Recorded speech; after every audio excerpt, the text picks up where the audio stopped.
The holiday season is supposed to be a time of joy, togetherness, and lighthearted fun. I, 45, am a college professor, and every year, I try to bring some holiday spirit into my classroom. For my philosophy class, I decided to organize a secret Santa exchange. I thought it would be a great way to foster connection among the students, especially since this particular group was a mix of very outgoing personalities and quieter ones. The process was simple. Everyone would draw a name from a hat, and the only rule was to stay within a modest budget.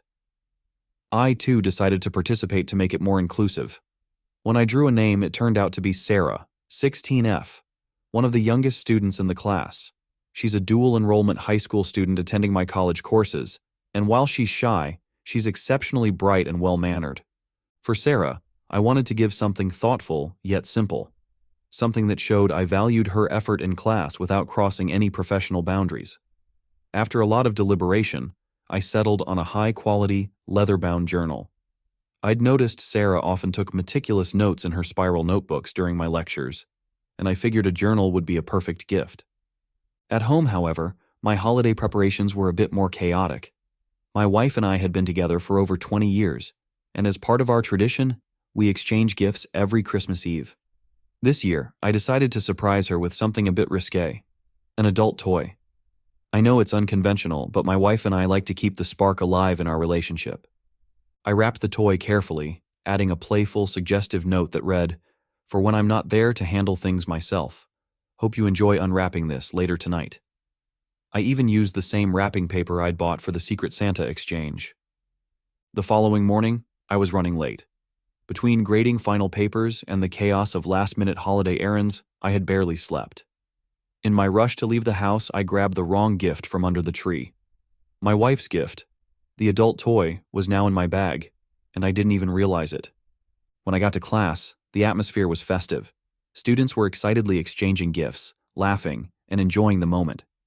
I handed out the gifts to the students I'd assigned and reached into my bag to pull out Sarah's gift. With a smile, I handed it to her and moved on, not even noticing anything was amiss. Sarah opened her gift with everyone watching, as is typical during these exchanges. But instead of the warm reaction I had expected, the room fell silent. Then came gasps, followed by murmurs. "What the hell?" someone muttered. I turned back to see Sarah holding up a box for an adult toy, her face pale with shock. The accompanying note, my playful and intimate message meant for my wife, "I can't wait to use this on you tonight," had been read aloud by one of her classmates, and now the entire class was staring at me in horror. The room erupted into chaos. Some students started booing while others tried to console Sarah, who was on the verge of tears. A few started recording the scene on their phones, and I could feel the weight of judgment crashing down on me. My immediate reaction was confusion. "What's going on?" I asked, stepping closer. But the moment I saw the box and the note, my heart sank. I realized what had happened. I tried to explain, but my words were drowned out by the commotion. "This is a mistake," I said, but nobody was listening. The damage was done. The students started yelling things like, "What kind of professor does this?" and "You're disgusting." Someone muttered the word pedophile, and I froze. I knew I had to get ahead of this situation before it spiraled further out of control, but Sarah had already run out of the room in tears. Feeling a mix of dread and panic, I decided to follow protocol and immediately reported the incident to the dean. I explained the mix-up and how it was a genuine accident, but the dean's face remained stern. "This is serious, Jonathan," he said. "We'll have to investigate this matter thoroughly." Meanwhile, the rumor mill had already begun churning. By the end of the day, I was the subject of whispers, pointed stares, and a social media post from one of the students that had gone semi-viral. My reputation, carefully built over decades of teaching, was crumbling before my eyes. I couldn't shake the image of Sarah's tearful face, and I hated that I had unintentionally caused her so much distress. The thought of my career, my integrity, and my relationships being ruined over a mistake was too much to bear.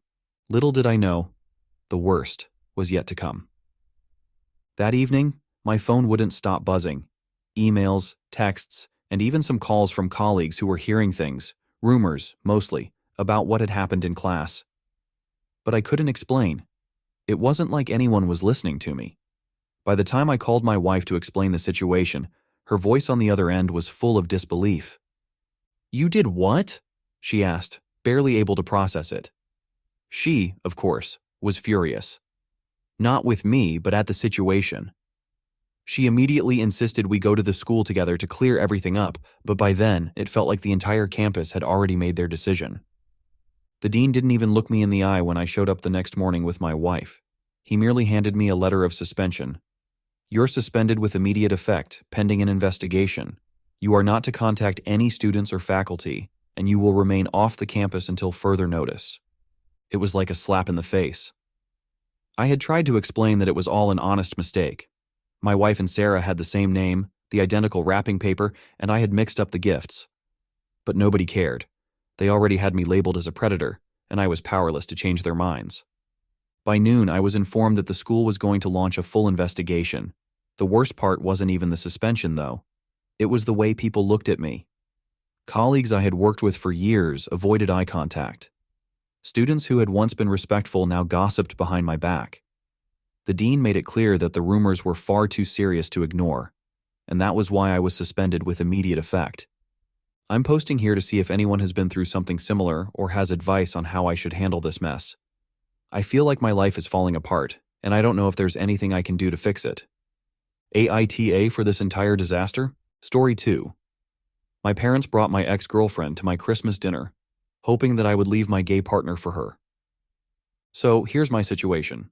I, 35, M, have been with my husband, Alex, 34, M, for about 8 years now, and one of the things we've always done is host a Christmas dinner.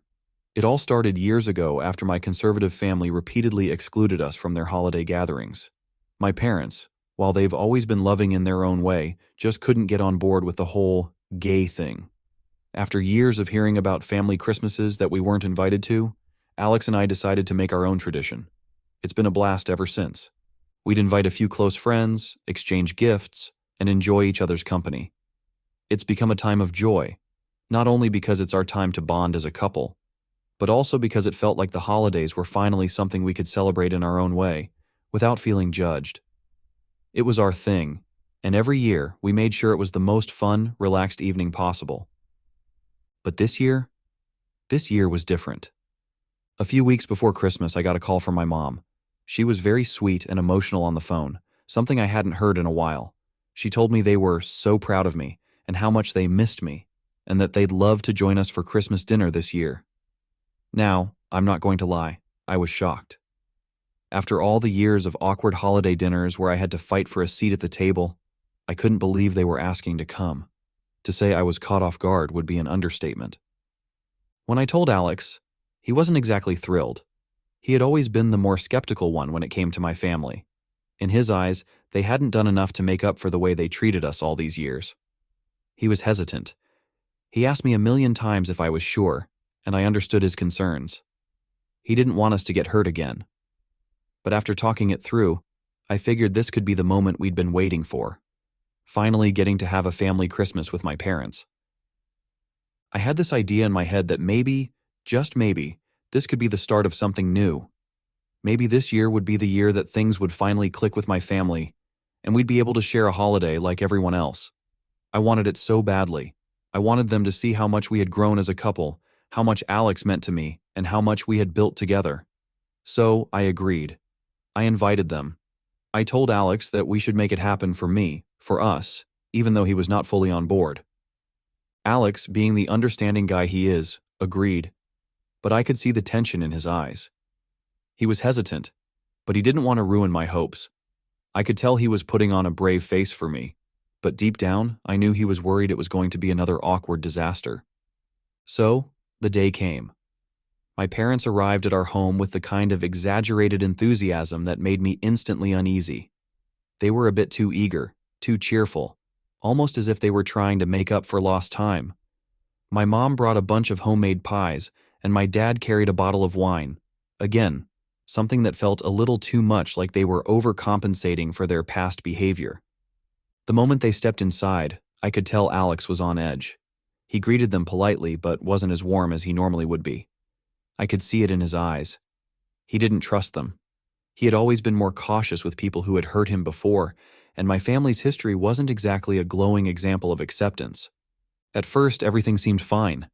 My mom and dad were acting overly friendly, too friendly almost, like they were trying to show us how much they had changed. They kept complimenting the house, saying how beautiful it looked and how happy they were to be here. But then, as the dinner went on, it started to feel off. My parents kept making comments that made Alex visibly uncomfortable. "I can't believe how much you've changed, Mark," my mom said, almost in a wistful tone. "I mean, back in the day you were so shy, but now look at you. You've grown so much since Alex came into your life." I didn't think much of it at first, but Alex shifted in his seat. I could tell he didn't like that. My mom kept going. "It's just so different now. I never thought you'd be the kind of person to, well, make a life like this." I could see the unease in Alex's eyes, and I immediately wanted to defend him, but I didn't know how. I didn't want to cause a scene at Christmas dinner, but I could feel the weight of my mom's words hanging in the air. Alex, being the calm and collected person he is, stayed silent. He could tell what was happening, but kept his cool. For my sake, I think he was trying to keep things civil. But I knew it wasn't right. The comments didn't stop there. They kept dropping hints about how they missed the old days, when they didn't have to deal with things changing. At some point, I could tell Alex was done. He excused himself from the table, needing a moment to breathe. I followed him into the kitchen, where he finally let out his frustration. "Mark, this isn't how this was supposed to go.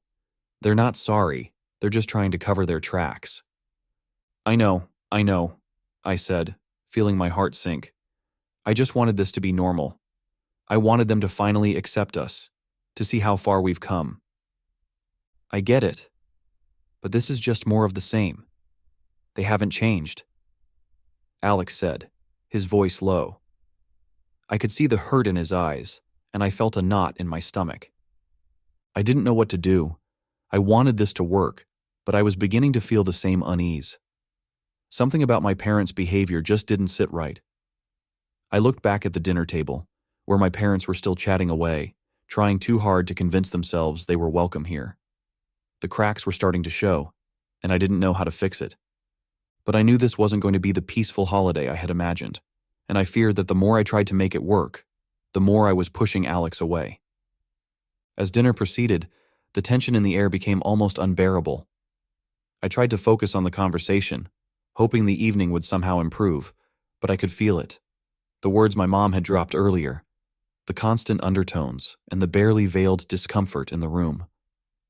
Alex's silence only deepened the growing unease. He was usually so good at handling awkward situations, but tonight he was on edge, and honestly, so was I. I tried to keep things moving, asking about their recent travels, mentioning the new projects I was working on, anything to distract from the uncomfortable atmosphere. But just as I thought things couldn't get any worse, the doorbell rang. I froze. Alex's expression changed immediately and my heart sank. I knew what this was.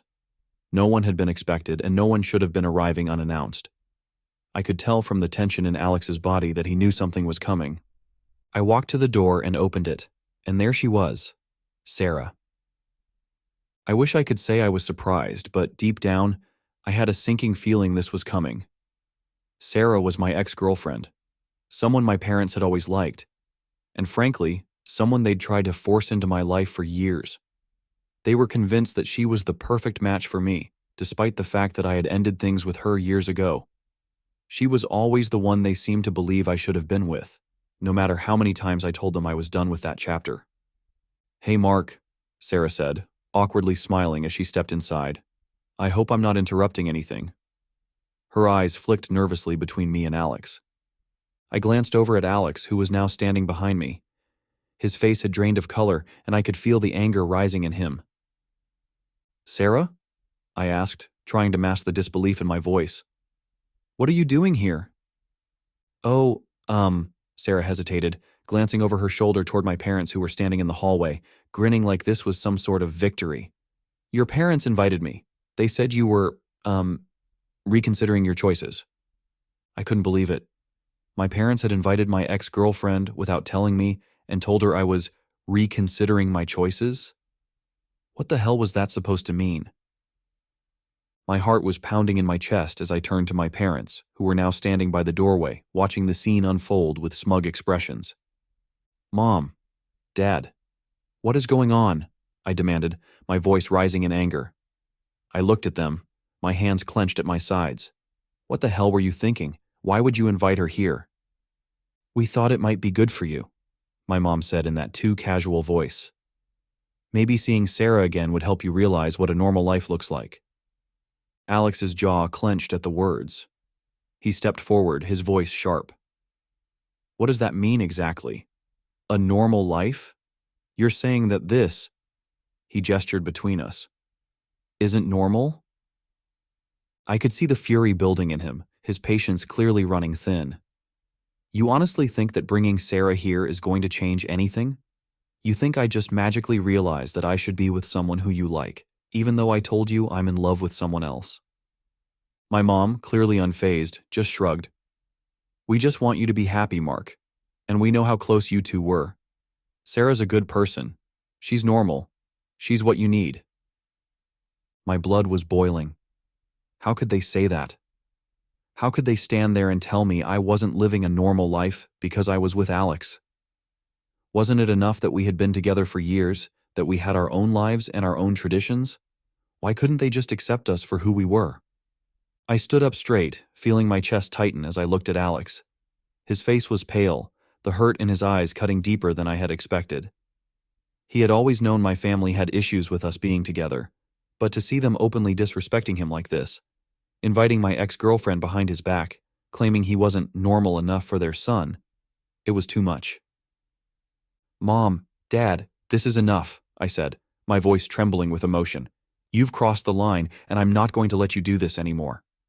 Alex stepped closer, his voice a low growl. You need to leave. Right now. My parents stood there for a moment, stunned by the sudden outburst. But when they realized I wasn't backing down, they became defensive. What's wrong with you, Mark? My dad snapped. We're just trying to help. We've always done what we thought was best for you. You've never done what was best for me, I shot back. You've done what was best for you. Well, guess what? I don't need your approval, and neither does Alex. Don't you dare talk to us like that, my mom hissed, her voice rising in fury. You're being completely unreasonable. We just wanted to help you see the truth. The truth? I nearly shouted. The truth is, I don't need you to dictate my life anymore. Not like this. Not with your judgment. Not with your constant manipulation. Mark, I can't believe you're doing this, my dad said, his face red with anger. After everything we've done for you. I didn't even flinch. You've done nothing for me. You've done everything for yourselves. Now get out of my house. The silence in the room was deafening. My parents were standing there, fuming, unable to say anything else in the face of my anger. But it didn't matter. I had had enough. Without waiting for them to respond, I grabbed the coats off the rack and threw them toward the door. I said, get out. They left, fuming, but I didn't care. I was done. I was done hoping things would change. I was done pretending everything was fine when my parents still couldn't accept me for who I was. I turned to Alex, who had been quiet throughout the exchange. I'm so sorry, Alex, I said, my voice cracking. I should have known this would happen. But Alex just shook his head, stepping toward me and pulling me into an embrace. It's not your fault, Mark. It's them. And honestly, you did the right thing. You don't need them. We're fine. His words didn't erase the hurt, but they helped. I just hoped that one day, my parents would realize how wrong they had been. But for now, it was just us. And that at least felt right. The last 2 days have been a complete nightmare. Christmas dinner, which should have been a joyful occasion, turned into a battleground. Since then, my phone hasn't stopped buzzing with angry messages from my parents, relatives, and family friends. My mom called me crying, saying how disappointed she was in me and how I was ruining Christmas for the family. She even told me I was embarrassing myself and would regret not making up with them. The worst part was hearing how much my relatives were slamming me behind my back. A couple of cousins even went as far as to say that I was throwing away a chance to have a happy, peaceful family life, just because I was being stubborn over some argument. I tried explaining to them that I wasn't going to apologize for standing by Alex, but the messages kept coming. I felt suffocated. It was like they weren't even listening to me, just trying to guilt trip me into backing down. The worst part? My mom started saying she was heartbroken and that she might not even talk to me if I didn't fix this. I'm her only child, so it felt like a punch in the gut. Finally, I snapped. I blocked everyone: parents, relatives, friends, anyone who kept harassing me. I just couldn't take it anymore. I haven't spoken to anyone since yesterday, and I don't think I plan to. It's just too much. I'm still upset and hurt, but I keep wondering if I'm really the one in the wrong here. So, here I am, posting on Reddit today, just 2 days after Christmas, to ask if I did the right thing. I'm not sure anymore. Did I make a huge mistake, or was I justified? Am I wrong for cutting off my family over something like this? I really need to know what others think. Story 3. AITA for not getting my ex-husband's affair child a Christmas gift even when he couldn't afford it and begged me to. My ex cheated on me and fathered a child with another woman. That child is now 4F. He has full custody of her and is going for child support, but the mom isn't paying. I have primary custody of our 3 children, 11, male, 9, female, 9, male. He gets our kids every other weekend.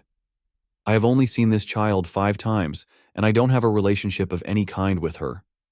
I never interacted with her, and while I know she's innocent of what my ex did, I prefer to keep us distant. My kids don't think of her as a sister. I never tried to change that. For me, them being close to her is not something I care about. If they are, then they are, and I'd have to deal. But if not, then I don't feel the need to encourage or promote it. My ex knows this, and he knows our kids don't care for his daughter. They don't have the best relationship with him either. He's not absent exactly, but he's been all over the place since the divorce, and he works a lot of long hours and lives almost 2 hours from us, which is partly why he's not a 50-50 dad. My ex lost his job in January of this year. He notified the courts and his child support payment was reduced for our kids while he's not earning as much. The change in job and pay has meant he struggled far more, and the kids have noticed the difference in quality of life when they're with him. He also warned them months ago that they would get a small Christmas gift each from him because he cannot afford more. This leads on to his daughter. His parents died some years before our kids were born, his sister doesn't talk to him, his brother stopped talking to him after the affair, and the child's mother's family is not involved in her life either. So it's just him for her, and he can't afford to get her much. He mentioned this in our co-parenting app, and when we went to meet with our twins' teacher, he asked if I would get her something so she can have some presents to open for Christmas. I told him no. He didn't ask me again until yesterday. He had the kids at the weekend and dropped them off at my house afterward. He saw the gifts under the tree and he was angry at me. He asked if I got his daughter anything, and I said no. He asked me what our kids got, and I wouldn't tell him. I reminded him it was none of his business what I buy. Then he took out this dollar store doll, and he told me that was all he could fucking afford for his daughter, and she's just 4 years old. He told me he knows he fucked up, but she didn't, and he told me I could have helped, just a little, or could have helped the kids get close to her, and maybe they would have wanted to give her something. He said instead I was just a cruel and selfish bitch to an innocent child, and he said she only knows being abandoned by her mom and her mom's family. She's unwanted by her own siblings, and her siblings' mom can't even be compassionate enough to get her one more thing so she doesn't just get one tiny doll for Christmas. He also put it on me that if he got our kids nothing because he knew I'd get them something, and spent that money on his daughter instead, that it would make them pull away from him more. He left angry, and I went back inside and carried on as normal. I know I'm not a saint for this, and I don't pretend to be. But AITA for not getting the child something for Christmas when I know my ex can't afford anything else?